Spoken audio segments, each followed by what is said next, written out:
Ilang months na? Bali, 8 months na po ngayon, pabalik-balik po ako dito. Tawag po ako ng tawag, hindi po ako iniintindi nila. Base sa customer ninyo, 8 months na.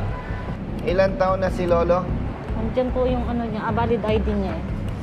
79. Alam mo, tatanda rin kayo eh. Sa mga senior citizen, pag may problema, dibdiban sa kanila. Kasi yung perang ibinili nila, hindi naman ninakaw sa flood control eh.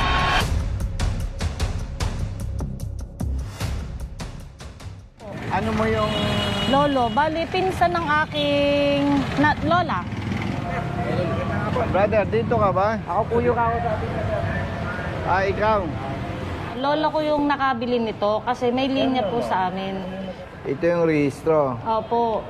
Hindi ma-transfer dahil... Hindi po matransfer kasi po yung pong CR niya ay wala pong junior. Ito. Opo. Pero ang ID po niya ay may junior. Ito po. Ang problema lang yung junior.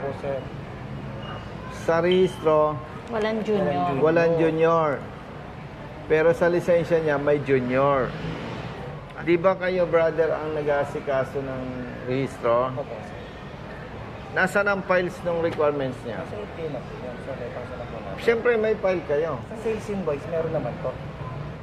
Yung unit, brother, nabili nila, repossess, di ba? Repo po yun. Ang naging problema between you and LTO. Ilang months na kayong pabalik-balik? Bali, po, ito po ay June namin nabili, tapos ipinrases po namin. Andiyan po yung deed of sale, may ipinrases namin agad ng June katapusan. Ngayon po, ibinalik sa amin ng LTO ng July 1st week.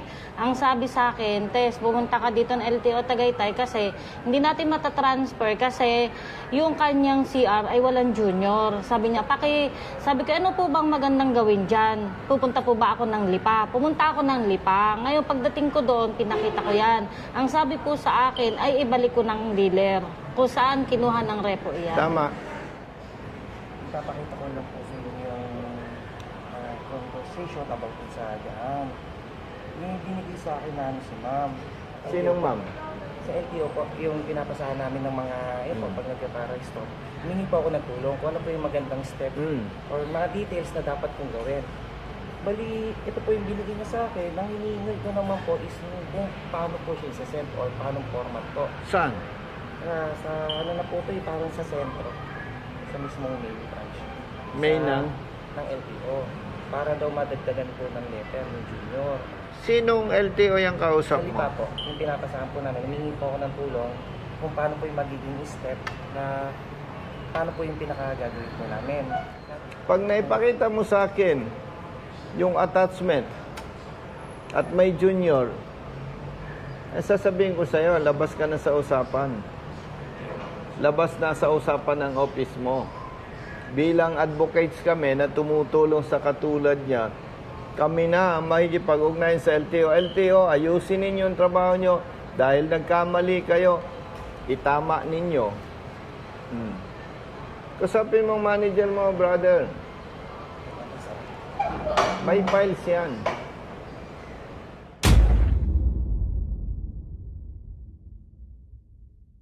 Invoice. Sa inyo to, di ba? Yes. Kapatid, base sa invoice, kayo ang may problema. Ang LTO, isa sa requirements yung sales invoice. Tama? Opo. So, nangopya lang ang LTO sa inyo. May junior. Hindi na ilagay ng inyong staff. So, madaling salita, ang problema ay sa parte ninyo. Kayo ang makikipag-usap sa LTO para ma-correct ito. Ngayon, base sa customer ninyo, 8 months na. Siyempre, gusto kong sabihin sa iyo, ilan taon na si Lolo? Andiyan po yung niya, valid ID niya eh. Nakakateter nga po siya ngayon. Ayan. Ayan po. Si Lolo, ang birthday ay 1946. Ilan taon na? Tanda na po siya.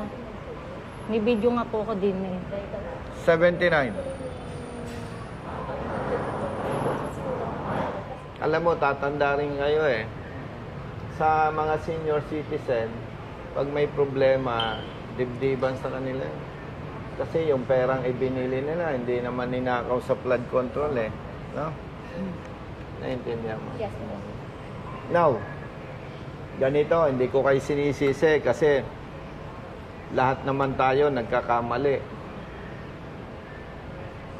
Ang advice ko, gumawa kayo ng affidavit na sinasabi ninyo based on your file submitted by your former customer by junior. However, nagkamali ang inyong staff, hindi nalagyan ng junior. Kaya, on behalf of the owner, previous owner, mag-execute kayo ng affidavit na ma-correct dahil ito, binenta ninyo sa another customer, hindi may transfer ang ownership dahil walang junior. May affidavit kayo, may letter kayo sa LTO.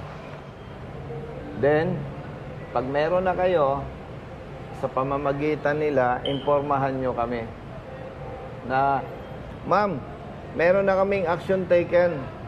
Nag-submit na kami ng requirements with affidavit and our letter sa LTO Lipa. Ito na po yung patunay. May tatak, receive. Bibilang tayo ng 1 week or 2 weeks. Hopefully, ma-resolve nila. Okay? Kasi kaya ina-advise ko sa inyo yan, yun ang legal na pamamaraan para ma-resolve ang problema. Hindi pwedeng masanay tayo, pupunta ka sa LTO, pupunta ka, makikipag-usap ka, di makapagkwento ka na lang dyan sa tambay dyan. Gets nyo ba? Oo. Again, hindi natin sila sinisisi kasi lahat naman tayo nagkakamali. Pambira naman dito sa Servico, walang merienda, no? Kapi, sir. Kapi po. Pag ito, pumunta sa opisina ko, may kape na, May kapi kami, sir. may cheeseburger pa, May pansit pa po. may pansit Sir, wag pa. naman, sir. Hindi, ganun. Kapi po. Ayaw ko. Ayaw ko lang ma-interrupt kanina kasi may ginawa. Okay. Kapatid, Thursday ngayon. Mag-usap kayo ng manager mo bukas. Lunes, paggawa ng affidavit. Martes, ipasa sa LTO. Pero nagka-problema, sumakitan siya ng messenger. Miyerkules. Okay. Kapatid, pag nasubmit ninyo yun sa LTO, good as complied na kayo sa amin. Sabihin mo kay tatay, kay lolo, yun ang arrangement natin with Servico. Okay na? Okay naman po. Sige. Next time, magdadala kami ng merienda. Yes, sir. Iwan Thank you po. Bilisan nyo, ako ay magkakape pa. Smile po sa akin po. Tingin. 1, 2, 3. Sa akin po. 1, 2, 3. Kuya, punta ko doon. Okay, smile po. 1, 2,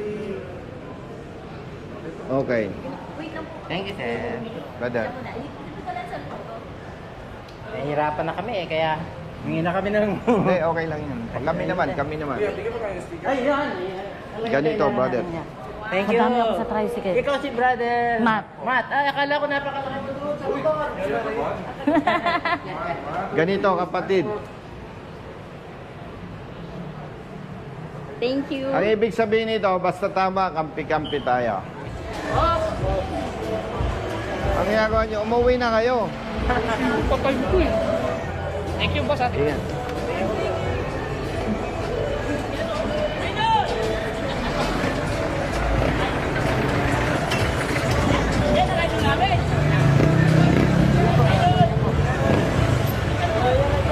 Brother.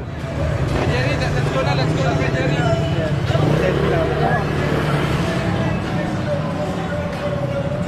Ganito.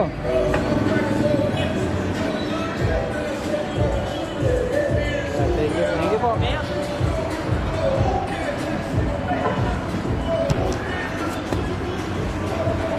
Thank you po. Dito na kuya, dito na kuya, dito na kuya.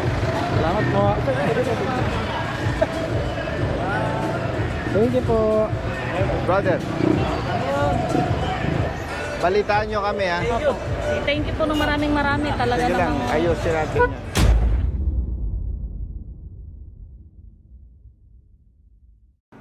Magandang araw po sa ating lahat. Ngayon po ay nasa harapan ko si Sis Tess Recto and Brother Sunny Rehensya. Yes, sir. Okay. Ang maikling kwento nito nagsimula doon sa post natin. Nag-comment si tatay. Lolo. Lolo. Ang sabi ni Lolo, siya daw ay 80 years old na. Yung kanyang biniling sasakyan ay 8 months na may problema. Hindi maisalin sa kanya yung Sa pangalan yung ORCR. ORCR. At alam nyo po sa ating mga kababayan, sa mga senior citizen, especially, mabigat para sa kanila yung Brother Matt, yung bumili ka ng isang bagay, lalo pat yun ay pinagsumikapan mo, tapos hindi mo maangkin ng totoo dahil nakapangalan sa iba, no? Kaya nandito sina sisters para i-update tayo. Yung ipinayo natin sa personal ng survey ko, sinunod nila. Opo, nagampanan naman po nila. Kaya mabilis na lumabas. Mabilis pong naayos nila kahapon din. Okay. At ito ay alam na siyempre ni Lolo. Anong sabi niya? Eh di, napayak po siya kanina, tapos sabi niya sa akin, ako'y batiin mo.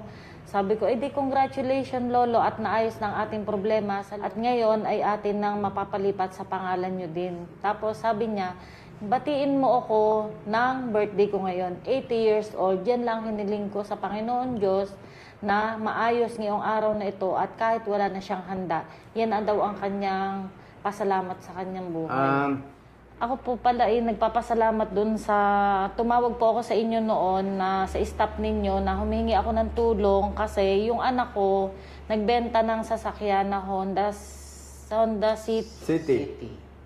Kotse? Yes, Oo. Honda City. Ay ngayon po, noong time na naibenta na po namin dito sa Tagasilang, tapos hindi naman, sabi namin, usapan namin, babalik sa amin kasi magkakaroon kami ng deed of sale at kahit ako na lang ang magpaano ng deed of sale. Ngayon po, yung Magpanotaryo? Oo, magpanotaryo. Pero meron po kaming picture at saka yung kasulatan ng kamay na katunayan na nagbentahan kami. Ngayon, pagkaroon po ng mga ilang buwan, ay di pinuntahan namin yung tao dito sa Silang. Ang sabi noong beanan, wala na daw po, umuwi na ng probinsya. Ngayon, nitong October, bigla na lang pong may dumating sa amin na sulat galing abogado kasi naibenta na daw uli yung sasakyan sa Maynila. Demand letter. Nagkaroon ng problema, parang nakadisgrasya yung bata ng sasakyan ng insurance. Eh di kami po yung pinapa-shoulder ng lahat ng mga pangangailangan. Eh ngayon, sabi ko nga, Dahil hindi pa naisalan. hindi pa naisalin. Hindi pa Oo. naisalin. Ngayon, Kaya talagang kayo ang hahabulin. oo. Tapos ngayon, ako po ay di syempre, nanay, nung bata, wala rin naman kaming pera. At yun ho'y kaya binenta namin, ginamit namin sa kanya na nagkasakit. Tapos di ako ito, nung gabi, hindi ako nakakatulog, tumawag po ako sa inyo. Ngayon may nakasagot po sa akin. Ako'y napayuhan na kung ano yung aking gagawin, kung magpaapugato ako na yung sasakyan ay wala na sa amin, pati yung sulat ng deed of sale, ipakita ko lahat. Yun. Ayun, tapos yung ginawa po namin, in-email po namin doon sa nagdi-demand po sa amin ng sulat na gano'n yung sa insurance po.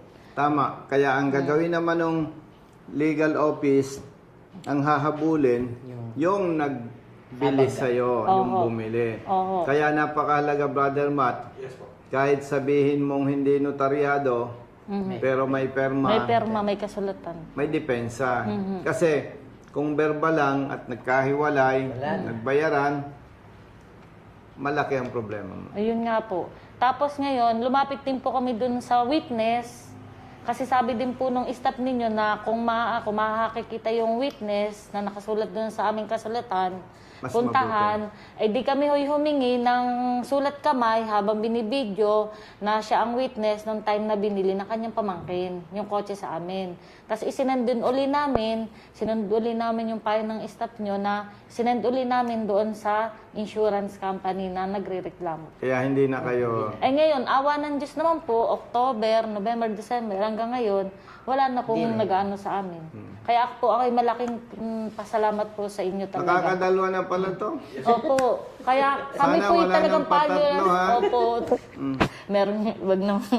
Ay, Kami ano. naman, madam, wala kaming pinipili. Opo. Okay, talagang sobrang nagpapasalamat po sa inyo. At talagang nung time na nag-ano si Lolo na eto, may tayong tulong ganyan, na pagka-chat ko po, pagka-comment ko po dun sa live nyo, agad-agad po si Brumat na sumagot na ganito ganyan. Ayun na po. Salamat po at ako Ayos. natugunan niyo agad. Nalimutan ko, salamat po sa Facebook.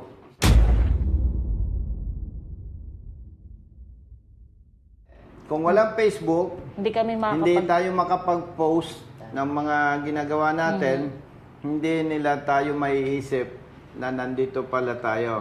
Kaya Kaya sobrang- maraming salamat sa Facebook. Sobrang salamat sa inyo talaga at kami ay laging natutulungan nyo ng napakabilis. Basta, isa lang naman, madam, brother, isa lang ang pamantayan sa RSAP. Pagtama. Kampi-kampi. Ganun. Followers yun.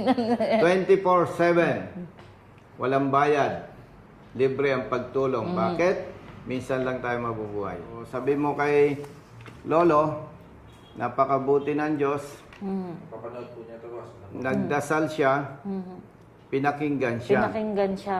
At ang napakaganda pa nito, Brother Matt, eksakto, umabot sa kanyang Kaarawan. birthday. 80 years old. 80 years old. No? So, siyempre, talaga nagpapasalamat tayo sa Diyos dahil ginamit naman kayo para kumilos. Kasi si Lolo, 80 years old 80 na years old na. at may nararamdaman, nabanggit mo Oo, yan. bagong opera lang din siya. Yes, at hindi niya kaya. Hindi niya kaya magbiyahe. Kaya, Oo. At kung natatandaan ninyo yung in-advise ko, anong gagawin, may mga dealer, may mga kasa kasi Brother Matt, hindi alam ang gagawin. May mga kawani naman ng LTO, hindi rin alam ang gagawin. Sa legal na pamamaraan. Kaya mapapansin mo, Brother Matt, nung nag-advise tayo sa personnel ng Serbico, sinunod nila ang bilis. ang bilis po. Wala Diba? pa pong, bali pumunta daw po doon kahapon ng parang 9 or 10. Tapos, tinawagan ako ng tanghali nung nag-aayos. Tapos, pinaano lang sa akin kung tama yung nasa valid ID at saka kung anong problema. Di, magkausap kami noong mga bandang 1 p.m. kahapon. Ngayon, sabi niya, oh sige ma'am, aayusin na namin to. Tapos, mga 3 p.m., isinend na po sa akin ng picture na okay na. Ako naman po'y talagang nagpasalamat din sa kanila at lahat naman ay ginawa na rin nila. Yun. Actually, ang nakita ko, Brother Matt, kaya natagalan yan, hindi alam ng Serbico anong gagawin. Opo. Sa parte naman ng LTO, hindi mapayuhan anong dapat gawin. Okay? Yun. So, again, una, pasalamat sa Diyos, Opo. pasalamat sa inyo. At salamat din po sa inyo at kami Yes. inyong mabilis na natugunan po sa aming problema po diyan. At pati si Lolo po ay lubos na nagpapasalamat din po sa inyo. Ang maganda kasi nito, Brother Matt, mapanatag na ang Easy. loob at isip ni Lolo. Dahil katulad ng nabanggit ko kanina, sa mga senior citizen, para sa kanila, mabigat na problema yan. Dahil yung pera naman ay kanilang pinaghirapan. Okay? So, maraming salamat sa inyong pagsumbong Salamat sa din ating po. mga kababayan na nagtitiwala at sumusuporta sa ating advokasya. Maraming salamat po. Ito po ay ginagawa namin dahil nakikita po natin na maraming problema sa hanay ng mga motorista. At wala tayong nakikitang programa ang gobyerno na makikinig at tutulong sa kanila, sa katulad nila. At doon sa mga nagtataka, bakit ginagawa natin ito, Brother Matt? Dahil Hindi ko lang matandaan yung verse sa Bible na kapag alam mo daw ang tama at hindi mo ginagawa, ikaw ay nagkakasala sa Diyos. Pangalawa, minsan lang naman tayo mabubuhay. Yung alam nating gawin para sa iba, gawin natin. Para pagdating ng araw na magpantay ng ating paa, wala tayong pagsisisihan. Dahil naging masikap tayo para tumulong sa iba. Okay? So, maraming salamat. At ito pala, Brother Ito, Matt, bigay ni Lolo. si Lolo, Yan po yung ginagawa nila. may pinadala pa sa atin. Chocolate ba? Tablia, Tablia Alfonso yan. kakao. Opo. Siya ang No? gumagawa niya, kakao. Ay, tamang-tama, mahilig ako sa ganito. Ako po ay babalik pa uli kayo para dalhan ko po uli kayo yan. Sabi ni Lolo, paggagawa din mo Ito. kayo. Ito ay native From Alfonso. chocolate. Original. Cocoa. Tablia from Lolo of Alfonso Cavite. Yun lamang po. Maraming salamat. Pabuhay tayong lahat. God bless. Thank you.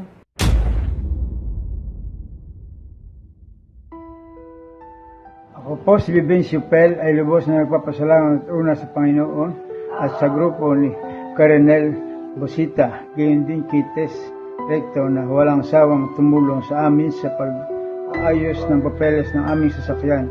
Pagpalain ko ng Diyos sa inyong tungat gawain at mas marami pang matulungan at ang pagpapala ng Diyos ay sumainyo ngayon at magpakailanman. Maraming salamat po. Huwag ka nang mangamba, di ka nag-iisa. Basta't nasa tama, may kakampi ka.